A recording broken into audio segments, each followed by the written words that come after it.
Hi, I'm Rob Pats. I'm Jason Webb. This is Thrive with Rob and Jason. We're going live again. Take two, Rob. Awkwardness of live TV. Thrive with Rob and Jason. We talk about thriving in life, faith, business, you name it. We talk about it. We have a great guest today that we can't wait to get into. Introductions and talking with him here in a little bit. But Rob, you just got back from vacation. I did. I got back from vacation. You know what I got to tell you, Jason? That Yeah. happened. Had a great vacation. I look tan. Well, actually, I'm peeling now, but we won't talk about that. California, Nevada are hot. Just for anyone that doesn't know, it's hot there. It wasn't supposed to be hot there because it's Tahoe, and for some reason, it was like ungodly hot. Wherever I go, Galveston last year, hot. Knew that was going to be hot. But this year, go to California, and it's like the people there go, this is about 10 degrees hotter than normal. I'm like, you're just killing me. You're killing me. I wanted to go to the mountains to have coolness because Ohio is warm this time of year. But yeah, I didn't. But you know what? Super strange thing that happened to me. You know what happened? What's that? I got to hear because I know a little bit about it, but yeah, you tell me. So I get home and I get a get well note from my Amazon guy. Is that how often he comes by? He comes by so much. He thought we were sick because we were gone for 10 days. He goes, get well, hope to see you soon. And so everybody does Amazon. Hey, tell everybody a little bit about this. Yeah, so Amazon, I have my own Amazon store, Rob. I know we talked about this these last few weeks. Probably bought from you then, buddy. I have my own Amazon store, and if you click on the link here, it's not actually my store. It's a link where you can actually start to get your own store, have passive income, build things up where this company manages things for you. I highly recommend you checking out this because it is a secondary income source that can be for you. So check it out. Let me know what your thoughts are. I've been running it. I can show you my backside. It's been very lucrative for me being able to have that there as an extra income source. It's been fantastic to have my own Amazon store. So yeah, I appreciate you ordering from Amazon. Yes, I do it often. More than we should, and that's why we wanted to talk about that. Mm-hmm. It was a lot of fun though. Had a great vacation. Came back with a little bit of a tan. I feel ready for the rest of the summer.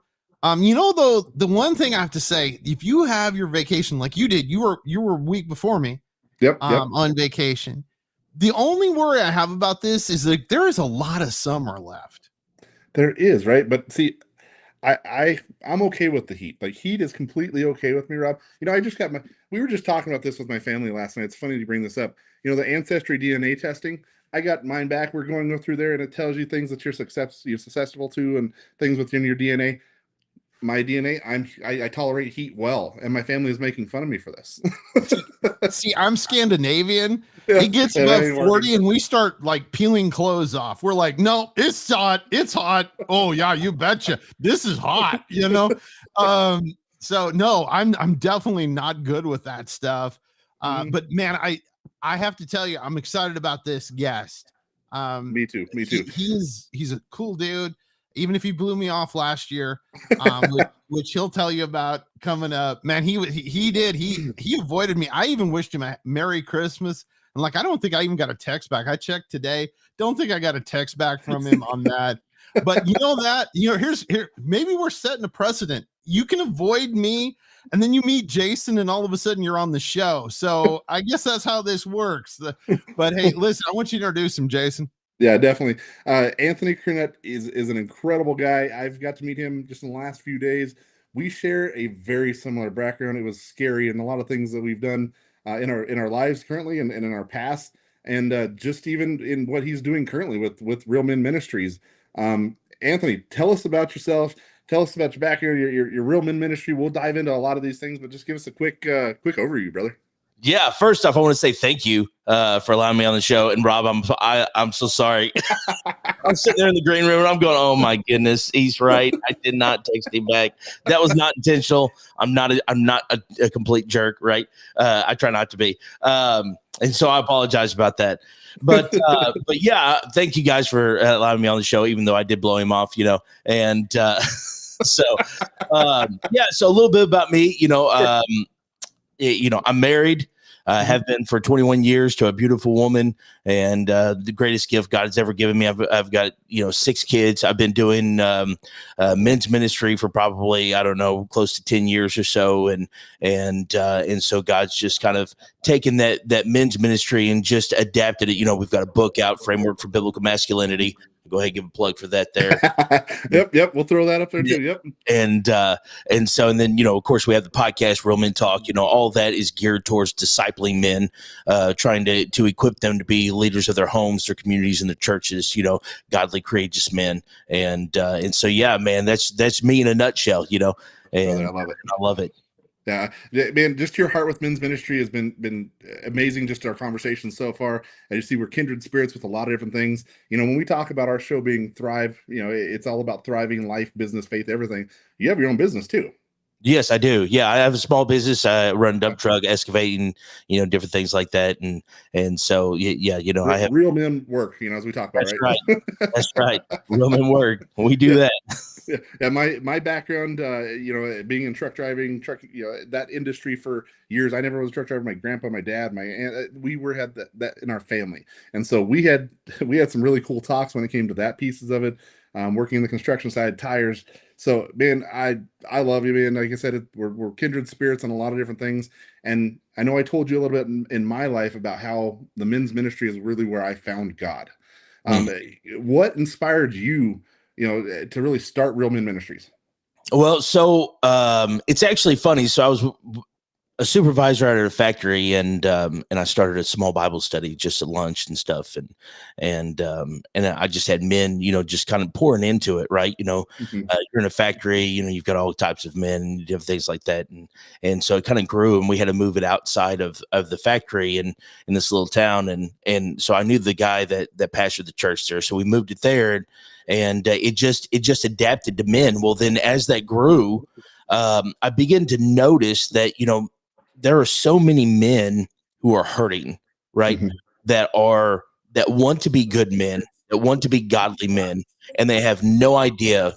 They have no idea what's next. They have no idea what steps to take, right? And I begin to just pray, God, what do you have? Why do you have me in this position? What do you want me to do, right? How can I help these men? And he told me, he said, equip them, and that's what I've been doing for the last almost 10 years now, and trying to give them tools that they can use to be successful, successful husbands, successful fathers, leaders, every man. If you've listened to the podcast much at all, every man is birthed with a certain amount of influence. Whether you want it or not, it's in your DNA. That's the way God created you. You cannot walk into a room without leaving a measure of that. And influence is leadership. So no matter who you are as a man, you hold some type of leadership, right? You may not hold a title at work, anything like that. But if you're a husband, you're a leader. If you're a father, you're a leader, right? If you're inside the church, you're a leader, right? Yep. In some capacity. And it's about equipping men to use that leadership to further the kingdom of God. No, completely. I agree 100%. The other day when we were chatting, you brought up a statistic that was really staggering about, men's ministries and churches compared to women's ministries. Hit on that. Yeah. So the men's ministries in the United States, only 20% of churches have got men's ministries, and 110% of churches in America have women's ministries. Right. And nothing, and this is not a shot at the women. This is not, anything like that. But, the men have slacked off for so long, right? The women have had to take charge. I was at a church just the other day. My second oldest boy, he was preaching. We went to go watch him preach, and I was looking around, because everything I do is, my mind is geared towards men's ministry. So I'm looking around, like, I wonder what kind of men's ministry they have, and I'm looking throughout the congregation. There's probably 40 people there or so, and there was one man, and I was like, oh my goodness, who's leading these people, right? Yep. Mm-hmm. Because the men have dropped the ball, and we're not talking about just now. This has been going on for 100 years, of just a snowball effect, and stuff. And I talk about that in my book, just the downfall of masculinity. And so now we're at this point where our churches have no other choice but to be ran by women, right? And kudos to them, right? This is not a shot at Yeah, them they've stepped up. Yeah. coming up and taking the role that they didn't have to take, and leading those things. And so you see this lack of men's ministries because there's a lack of men in the church. There's a lack of interest, right? And so, but we know that God created order, right? You know, if God created order, that men are involved in that, and to equip men to be leaders in their churches, right? And to be leaders in their homes. You know, I say all the time, if you can get a man that is leading his home, that home will affect the church. That church will affect the community, you know, and it's about equipping men to be able to do that. Yeah, no, you know, in your book, I know you did the shameless plug on that, but that's great, man. You know, Framework for Biblical Masculinity. It does offer, like, I've looked into this, you know, comprehensive guide for biblical manhood. Like, talk about that a little bit. Elaborate some more on the main principles of that. Yeah, of the book. Yeah. So it's just it sets a framework, right? So it's so you have a man who wants to be a good father, who wants to be a good husband, right? And we live in a world where everything's just torn apart. You know, nobody knows what a woman is. Nobody knows what a man is. And if you have any kind of opinion, you're called toxic. You know, and if you're not, you're passive, right? You're just sitting back on the sidelines. You know, and men are confused. Men are lost. So this book sets a simple framework of what does a biblical man look like according to our supreme example, who is Jesus Christ. Yep. You know, when we can look at Jesus Christ for masculinity, then we can see what true biblical masculinity looks like. You know, and he showed us, you know, what it is to be a leader. He showed us what it is to be a father, what it is to be a husband. Right? You know, it's all inside the Word, and to set that framework, to set that down, and for people to be able to look at it and be like, okay, I have a framework, right? Let's start here. You know, and the thing about it is, I'm a simple guy, right? I don't beat around the bush. You know, I don't like for people to. I don't like things sugar coated. I want meat and potatoes, and that's it, right? And you know, sometimes that bites me in the butt, but. Right. That's the way I am. So I wrote the book that way. You know, it's not very big. I remember the editor, he asked me, he said, "What's your vision for the book?" I said, "I want when a man picks up the book, he can go, I can read that." Right. Yeah. It's not overwhelmed. It's you know, we're simple creatures. Make it simple, get straight to the point. Don't put the fluff in there. Just get to it. That's right. And so it gives any man, it doesn't matter what level you're on. You don't have to be a pastor. You don't have to be, you don't have to be highly educated to read the book, right? Because I'm not highly educated and I wrote it. So I promise you, you know, but, Man, don't even go down that path, because you are more educated than you put this off to believe, because we've had multiple discussions. You are an incredible guy, man. Well, I appreciate that, you know, but I intentionally wrote it simple.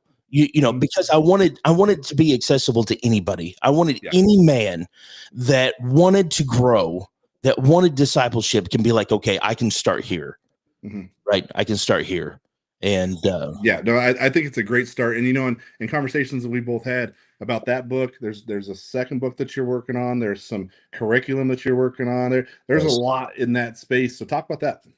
Yeah. So right now we're in the process of creating curriculum. So the idea is that you can take the curriculum. It's going to be a 12 video series. You can take the curriculum in the book. You can take it into your church. Let's say you have a church that you have a guy who's hungry, who wants to start a men's ministry, but he doesn't know how.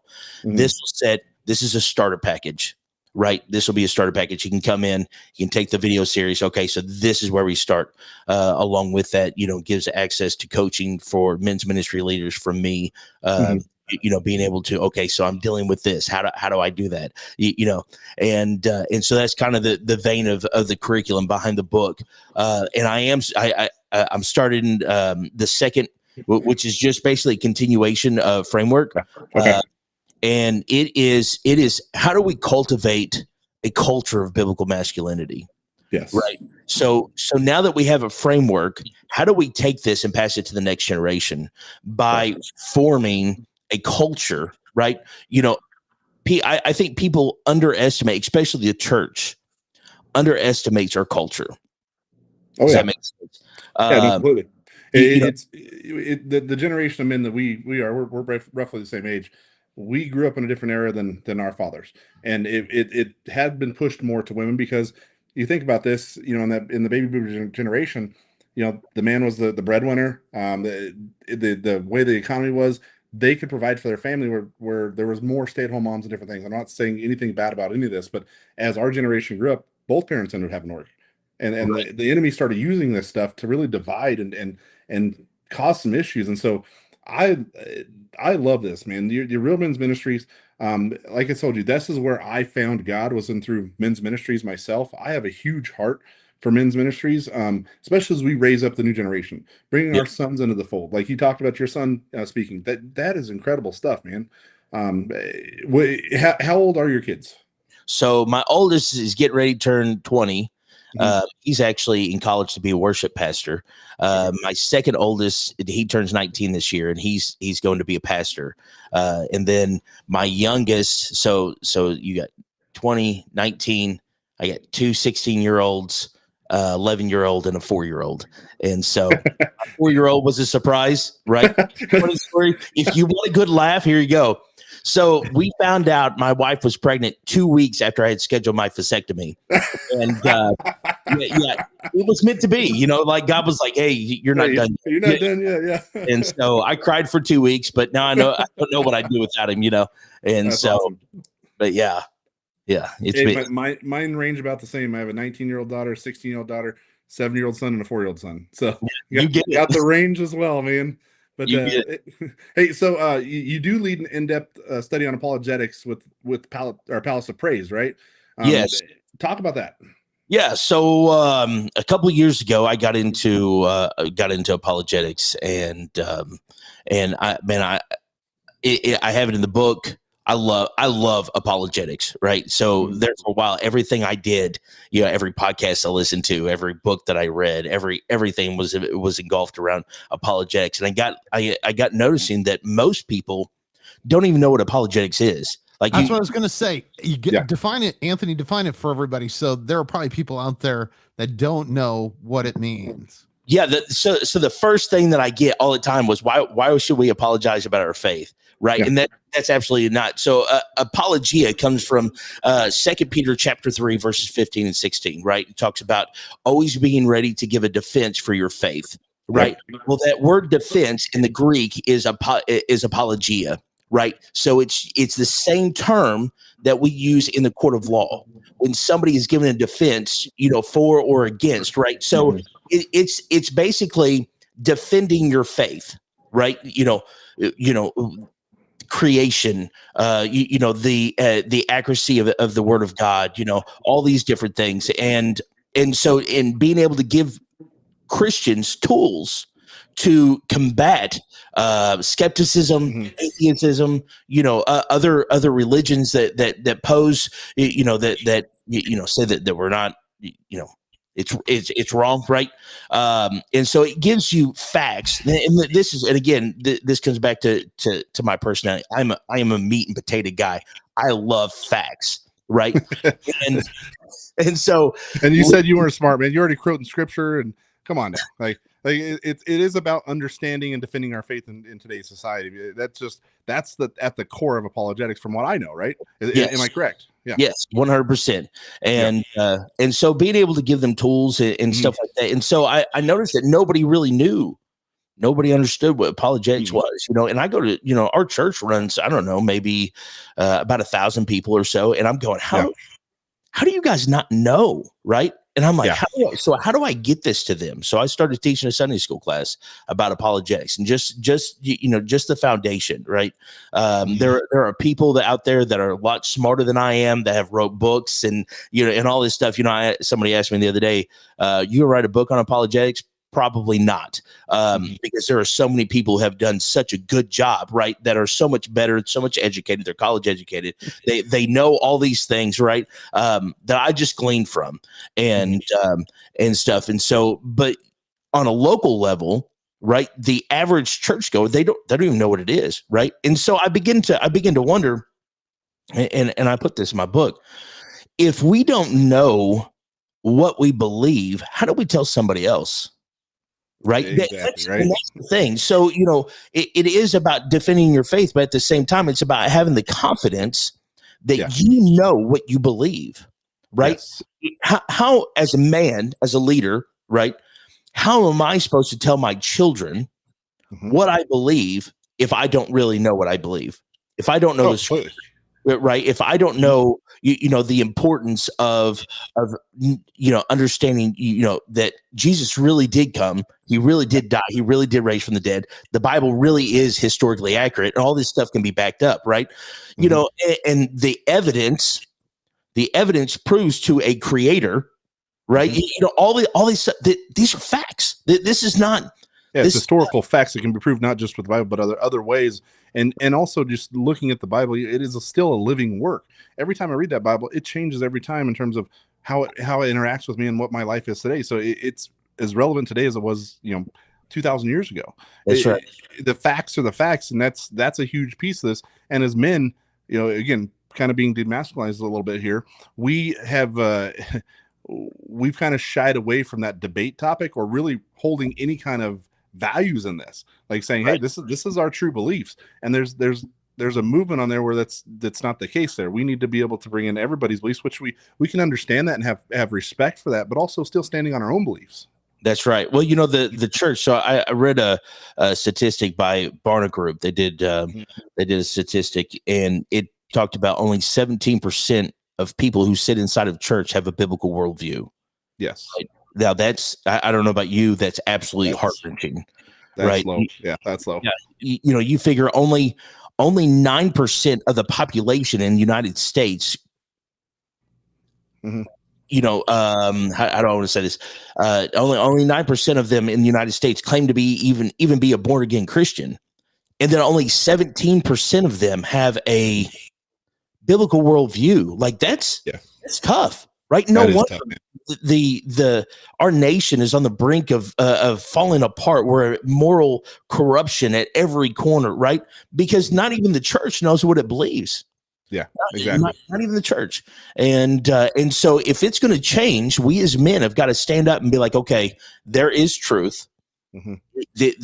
There is absolute truth, right? There's none of this relative stuff, none of this postmodern crap. There is absolute truth. That truth is the word of God. And as men, we should dig into that. There is no truth outside of that, and that's just the way it is. And if there are so many facts that can back that up, right? If the Bible is historically accurate, and it is, there is way too much evidence to say otherwise, then we have to hold on to that, right? I talk about all the time. The Bible talks about having the faith of a mustard seed, right? Just a small amount. And I think that you only need that much faith because God has left so much evidence, right? We're just too lazy to go out there and get it. It's the truth, man. It's the truth. I think I haven't even responded. I know we got on the same memo with hats. Rob didn't get the memo with hats, but this is my men's ministry that I'm a part of. This was the advance that we went to this year. So Rob, you didn't get that memo. I apologize, brother. Your hair's looking good though. It does. It looks really good. And also I shaved. For those of you that don't know, I didn't shave my entire vacation. And so during the entire vacation, I didn't shave, but I felt like I didn't have a good enough, facial hair thing to compete with you guys. So I came in strong with shaving, and then I wore a cool shirt at least. At least I'm not wearing black. That was it. But, you totally missed out. It's slimming for me, okay? Hey, here's the thing I want to ask, Anthony. Sure. So if you're a pastor out there, how can they get a hold of you, and can you help them launch a men's ministry in their church? Oh, 100%, especially once the curriculum comes out, but even before then, you can email us realmen@palaceofpraise.com. You can go to our website, www.realmenministries.us, which is QR code right there. Yep. And you can get us there. You can find us on Facebook, Instagram, all that good stuff. And we would love to hear from you. Check out our podcast. Real Men Talk. You can get on any major, Spotify, Apple Podcasts, Comcast, all that good stuff. And you're going to start getting some of this content with Abundant TV as we build this up as well, right? 100%. 100%. I'm excited about it. So be looking for more of me, on Abundant TV. And so, dude, I love it, man. One thing I want to bring into this, as part of your ministry, community and accountability. It's huge with us with men. It's a big part of your ministry. Can you share like a couple success stories with guys in your ministry or anything that just kind of really flows out? Jesus taught with parables, and stories is what changes lives. Like, give me a story, man, to kind of finish this up as we close up here. We got a couple more minutes, but let me know something. Yeah, oh my goodness. There's so many, I know, but I'm throwing you on the spot. And we've had men show up, in our men's group drunk. Mm-hmm. You know what I mean? Come in completely first time they've ever stepped foot in the church, right?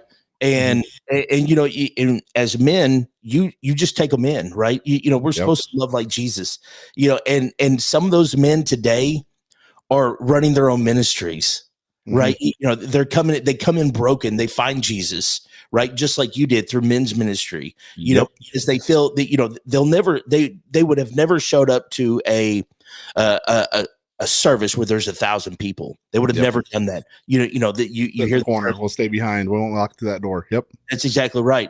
But when they get a group of men, there's a vulnerability there that is able to happen because we're all on the same page, right? Yep. There's we sit in that room.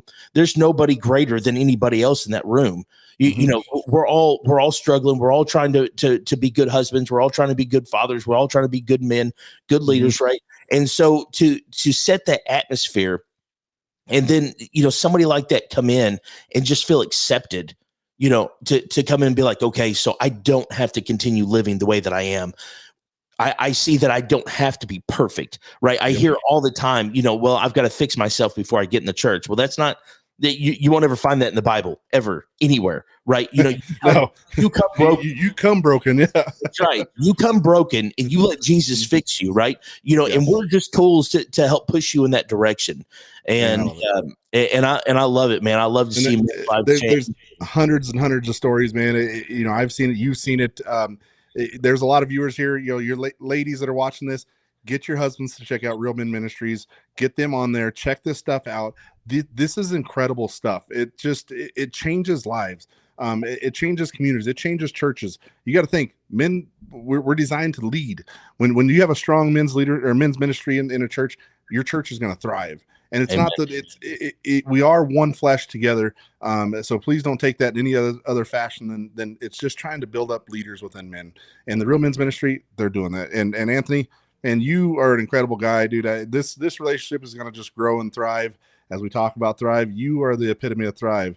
Business owner, men's minister, you six kids.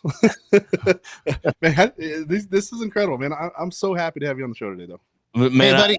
Hey, Anthony, I want to give a plug. You've got an event coming up in January. Yes. Now, we're going to have him back to talk about that, but I want you to get that plug in right now. Yeah, absolutely. So Real Men Discipleship Conference is what it's called. And so what it's geared towards is if you are every speaker that we have speakers coming from Canada, we have speakers coming from, Massachusetts, Texas, Minnesota, we got them coming from all over, and they all have resources that they can provide you to help you move along. If you're wanting to start a men's ministry, we'll have that. If you have people in your church, or maybe you yourself is dealing with porn, we'll have that. If you're struggling with your finances, or you want to be an entrepreneur, we have that, right? Mm-hmm. We have all these people, you want to have outreach ministries, we have that, right?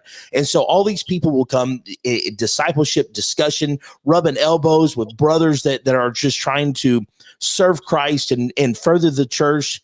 And then you take those resources and you take them back to your local church and you build disciples there. Awesome. That's awesome. Hey, listen, buddy, we appreciate you being with us, Anthony, and we are so excited. Anthony's going to be back definitely in the future. We're excited about that. Hey, buddy, where did the time go? Man, it goes so fast, and especially listening to Anthony today, this time just flew, because this is a huge passion of mine, as well as I know it is yours. Man, that was so fun, and just listening more, and we got to get Anthony back. Yep, we got to have him back. Well, he may become a regular. You just never know. Hey, listen,